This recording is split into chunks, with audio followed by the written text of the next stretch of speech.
Sylvain Chavanel en rose sur le podium et très probable vainqueur cet après-midi de la 50e édition des 4 jours de Dunkerque. Il avait déjà remporté ces 4 jours en 2002, ce sera donc sans doute sa deuxième victoire. Il sera maintenant à 2 victoires du record de victoires dans les 4 jours.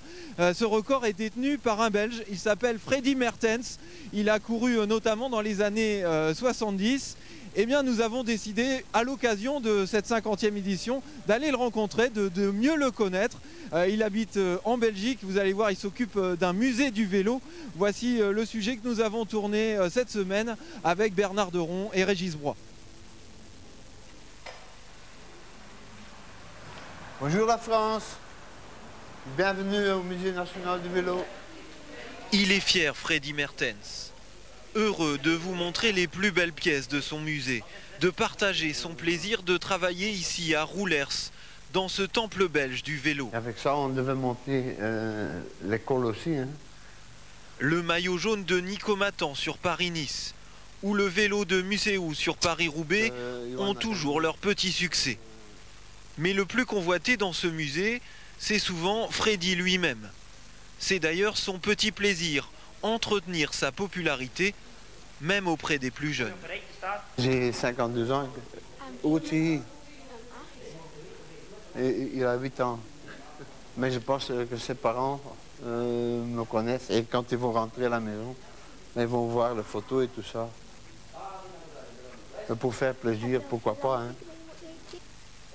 En Belgique, Mertens n'est pas Merckx. Mais son palmarès tient tout juste dans ce livre de 300 pages. 15 étapes du Tour, 2 maillots de champion du monde, 7 classiques et 4 maillots roses aux 4 jours de Dunkerque. Car Freddy a toujours aimé cette course. Le vent, les sprints, les côtes lui convenaient parfaitement. Freddy Mertens qui ne se laissera jamais décramponner par Danguillot. À partir de 1973, il en fait même un de ses objectifs annuels. Il y remportera une dizaine d'étapes et 4 victoires finales jusqu'en 78, un record qui semble d'un autre temps. Freddy Mertens gagne pour la 4e fois et Jean-Pierre Danguillot... Je pense aussi que des records sont là pour être battus, mais comme on a un grand changement dans le cyclisme maintenant, qui ne font plus autant de courses et tout ça, je pense que ce serait rare qu'ils vont battre ce record. Ses records, ses souvenirs, ses belles pièces de collection, Freddy Mertens est un nostalgique heureux.